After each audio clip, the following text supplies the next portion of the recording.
Aloha, namaste. This is Radha, and I'm here to talk about our full moon that is happening in the star of Mrigasira, which is the deer's face. Here in Hawaii, it's going to be Saturday night at 11:02 p.m., and then that's going to move into Sunday morning at 1:02 a.m. Pacific time, and a little bit later in the morning in other places. So we are navigating from this end of Taurus into early Gemini here. And this is happening the very last degree of Taurus, actually, where the sun and the moon come across from each other. Mrigashira is right after we have Rohini, right? And Jupiter is actually in Rohini in very close degrees to this full moon.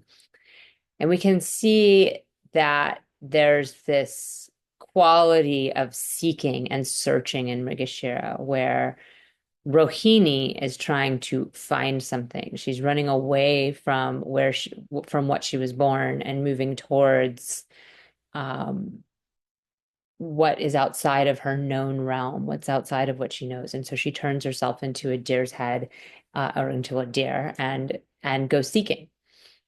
The deity of Mrigashira is Soma, and Soma is, born three times, right? This is the moon god, Chandra. And first, he's born from Brahma, from the creator. And then he's born a second time from the sage Atri's tears. The story is that the wife of Atri, Anasuya, was impregnated by the tears of her husband, and thus came forth three sons, and Soma was one of them. And then again, out of the great churning of the Milky Way, right? The Samudra Mutan, we have this bringing of Soma up out of it. And Soma is also the immortal nectar, this elixir that can keep us alive forever.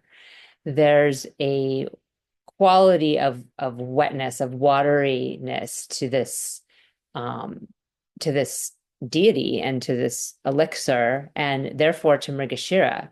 And certainly Rohini has that quality as well because she's the growing one. And there is a need to, keep ourselves moist in order to stay alive, right? We can't dry up. Drying up is dying. And the moisture of life, the rasa of life, is what we are seeking in our spiritual search, right? We're not just feeding ourselves food. And in Taurus, there is that quality, right? Where we can get very stuck in the physical, in the you know qualities of feeding ourselves with food and drinking water or other fluids, of cleaning ourselves and taking baths, of taking care of our sensual needs and also our material needs. And as we move towards the end of this sign, we move into this spiritual search where we need more than just food. We need spiritual food. We need to find the point, the meaning of life. And the meaning of life is not like a concept, although it can begin that way as we move into Gemini. It can become very intellectualized, but it's really more than anything a feeling and an experience that we have that brings us into a state of ecstasy, of delight. And we might have to do physical things to get there, and we might have to change our mind on what we understand in order to get there. But ultimately, we have to live the experience. And particularly in the Taurus part of this star, there's that embodied need to actually go out and do something, to take physical steps, walking outside of your comfort zone. And that might look many different ways to different people, but there has to be an embodied practice in it. And so this is where we start to move out of just the enjoyment and pleasure of Rohini into the seeking for something beyond what feels comfortable and good. And it starts to get uncomfortable when we get into Gemini, right? And particularly when we move into the next star of Ardra. I'm going to go ahead and share my screen so we can look at what we're dealing with right now, because many of you know we have, multiple retrograde planets. And I did mean to do a video on that, but the retrograde has got me. And so here I am combining it with my full moon video. But Mars, went retrograde last week, and Mercury is about to go direct actually on the 15th. So after this full moon, Mercury is going to go direct, and we can see the sun and moon are in such late degrees of Taurus Scorpio axis that the moon will move instantly, and the sun will move very soon after. So we'll have the moon here, in less than an hour. I'm just pushing the hour button to get there. And then the sun moves, um, by 7 a.m. Hawaii time, the sun has already moved into Sagittarius. So we're shifting gears into this axis of the mind, Gemini, and our beliefs, Sagittarius, out of our fears and our comfort that Taurus and Scorpio bring us in. And then just a few hours after this, Mercury begins his direct motion, and it's right after the moon moves into Ardra.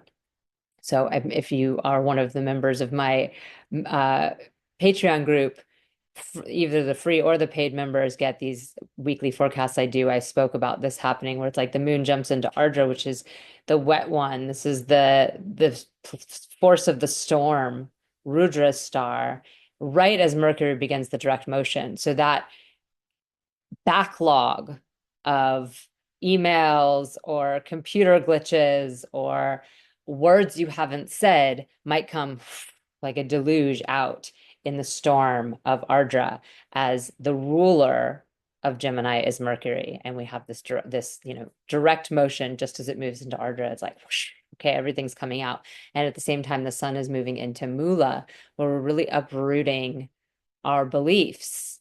Ideally, we're uprooting our beliefs. Ideally, we're not just throwing out everything around us to avoid looking at the root of our beliefs and where we might be in error. Because often we just, go through and throw out everything that reminds us that our beliefs are wrong or faulty in some way, as opposed to actually addressing the root problem. So this is a bit of a messy Sunday. This week overall is a bit more soothing than last week, but Sunday could get a little messy as all the words and backlog of stuff starts to pour out. Maybe you've been keeping things in, maybe you've had some things you've wanted to express to people, and it's either physically been impossible, meaning your emails didn't go through, your text messages didn't go through, or something like that. Or you just chose to hold them in, and then this flood comes forward and it all just sort of comes out, and we'll see that play in different ways. But I'm going to go back to our full moon here for a minute so that we can reflect on the moment, not go seeking forward yet. Jupiter being joined here, and really right before the moon is full, we're going to have this heavy Jupiter influence really on, during the day on Saturday, we'll have that. And then into this full moon, we'll sort of be coming on the tails of that, is really showing us where our hopes and our beliefs and dreams around material security are also sort of internalized and backlogged, where we have, it's been a while that Jupiter's been retrograde. And so we've been really piling up this like internal hope, it's not necessarily manifesting in the outer world, it's not necessarily making its way out because of this retrograde motion, but we still have hope. And maybe some of it's coming from past things, whatever area of your life Jupiter rules, those kind of past people or places or events are going to be popping up in your life during this time. For Gemini and Virgo people, Jupiter rules their 7th house of relationships. So it'll be old relationships coming up, or old relationship stories that they have to deal with. For people who are actually Pisces or Sagittarius themselves, it's going to be issues around their own identity. And for each of us, Jupiter rules a different area of the life. For Taurus people, it's community. So it can be old communities and those kind of stories coming up. And so this is a time to reflect upon those things, to reflect upon what area of your life that's coming up, how do you still hold those hopes that created that situation to begin with, but also where were you clinging to the security, the money maybe, or the pleasure, the joy, the part where it felt comfortable, but it wasn't completely in integrity for you. Because this is that place where we start to move into Mrigashira. With from Rohini to Mrigashira, it's like, oh, this feels good, it's comfortable. I'm sort of in this state of innocence in Rohini where I'm just in the moment. And in Mrigashira, there's this stepping out of that and being like, oh yeah, but something's not totally right here. There's more out there. I'm sure there is. There's Soma, there's immortal nectar, and I can, like a deer, scamper off to go find it. And there can start to be an anxiety or a nervousness as we move into this star. It starts to get jumpier, particularly as we move into the Gemini part of it, right? We move into that mind where everything's vacillating and there's so much information and we have to discern between fact and fiction. And of course, having the sun shift into Sagittarius where we have so many beliefs, so much confirmation bias that what we seek is rooted on. So how do we seek truth when we're so rooted in firm beliefs that might not be true at all? We think they're true because of what part of the world we've seen and what we understand, but that doesn't mean they are.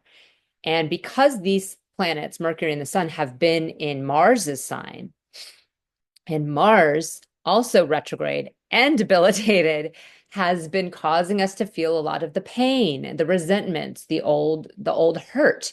And this is, everything's very intertwined right now. So the fact that we're experiencing that means that some of the things that we're moving in to uproot are coming from our pain. And they're coming from resentments. And resentments we might be blaming others for that actually have to do with our own lack of discipline or our own lack of courage, our own incapacity to be strong, because Mars in Cancer, it's where we're not very strong, right? And the retrograde motion is asking us to think about that. And again, many people will look outside of themselves. It's the common thing to do.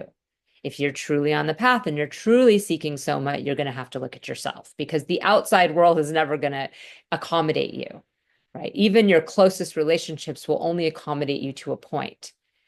You have to learn how to work with what the circumstances are on the inside, right? We have to learn how to reckon with life not fitting our picture of it or what we want, or always bending to our agenda. And the more we get comfortable with that, and the more we start to understand the flow of everything around us, the less we fight it. And the less we seek everything outside of us to change to make ourselves comfortable. But this is a difficult time for that, because, none of these, Jupiter, Mars, or Mercury, are in particularly their best place in the sky. Jupiter's in a place where we have a tendency to want to gather, gain, and experience hope and inspiration around material things, money, and pleasure. Mars is in a state of debility where, like I said, we don't have a lot of strength. We don't have a lot of courage. We don't have a lot of discipline. And Mercury is in Scorpio, where our communication can be very emotional, controlling, coming from our fear rather than from, the facts of a situation. And then the fact that, Mercury is going direct when the moon's in Mercury's sign of Gemini, or Mercury has been in Scorpio and will continue to be, even as the sun moves out, Mercury will still be here. And Mars is in debility, is going to be affected. Mars is right across from Venus, and they're having drishti this week, a mutual gaze. And Venus is in pretty good dignity in Capricorn, but with Mars across the way, affecting the way we feel about different situations, maybe we feel hurt, maybe we feel anger, that practical quality of Venus and Capricorn, where we really, do what needs to be done in relationships and take practical steps for our happiness, can be affected by our anger and our resentment. Mars is also giving drishti to Saturn in Aquarius, and the moon was just here before too, right when there was a direct gaze on it. And so there's that, the fear is being amped up, and what we see happening in the greater world of Saturn and Aquarius is being affected as well by our own hurt, our own personal grievances. This is problematic, if we don't recognize it. It's not problematic if we do recognize it, because then we're able to do the work. And really, I would say of anywhere, this is the work we need to do, right? Mars just started his retrograde practice or path. And so we have the opportunity to do our own internal practice and really examine the places where we do hold resentment and where we do hold blame, and own it. And as Mercury begins direct, our communication towards these things is going to come up. We're going to need to share, how we feel. Right after Mercury goes direct in his own sign and we have that deluge in Ardra, we move in Mercury and Moon will move into Cancer and join Mars, and we'll have all these feelings there. Even though the Moon's in her own sign, it'll be joined Mars. So this is a time, especially in this next week, to really look at what we've been highlighting, with our insecurity and our security through this Scorpio Taurus axis. Like, what have we been holding on to in our sense of security? And how have our fears been amplifying that? And what's the real work we have to do? Is it cutting people out of our life? Is it, avoiding certain spiritual groups or things like that and saying this is not right? Or is it really looking at the ways in which we have not been upholding our highest courage or discipline and doing our own internal practice? And once we can really get a hold of what that's been running, and of course Mars also rules something in your chart, right? For Aries and Scorpio, it's their ruling planet. For Taurus and Libra, it's their seventh lord. For Aquarius, it's the 10th lord. So for each of us, it rules a different place in our life. And this is why in my members group, I do weekly forecasts for each of the signs, because it really is quite different for each of us where this is showing us. What's this pointing to in our life? Is it your relationships? Is it yourself? Is it your workplace? Where's the struggle for you? And where do you need to step into more strength and really use this time to find the courage to be vulnerable? Because even when a planet is in its state of debility, and certainly when this is like in your chart as opposed to being in a transit, you have an opportunity to really work with this energy. It's like showing you the worst of this planetary energy. Like, how can we handle this energy the worst? So we can evolve it to understand where we go wrong, And when it's retrograde in its debilitated state, it's helpful because it allows us to slow down instead of just lashing out everywhere with our passive aggressive, resentments all over the place. We have an opportunity to slow down and take a breath. And particularly since Mercury's been retrograde, not say the things, that are going to end friendships or end relationships or quit our job or whatever the thing is. And think about it and sit with it and say, well, how is this going to show up again in my life? If I end this relationship, is this not going to just happen again in the next relationship? Because I'm in some way not honoring my own feelings. In some way, I'm not being strong in a vulnerable way because it's Cancer. So there's a vulnerability necessary. And I'm seeking to control instead the outer world. So hopefully this is helpful for you as you navigate not just this full moon, but also all this retrograde energy, and particularly this Mars that we're going to be reckoning with for some time. I did do a Mars in Cancer video if you want to see the whole full picture of it. But Mars is retrograding back into Gemini, and like in January, I think it's January 20th that he goes into Gemini, and then he's going to be there for, another month retrograde, and then begin to move forward back through both Gemini and Cancer again. And whenever we have retrograde motion and then we go back into forward motion, it's an opportunity to say, what did we learn? Where did we grow here? And so hopefully that is what you will experience. And I will be doing my 2025 forecast soon, so stay tuned. You can subscribe to my channel with the button below. You can like this video and share it. It's very helpful for me. And if you want to join my Patreon community, you can go to patreon.com/Radha Home Astrology. Namaste.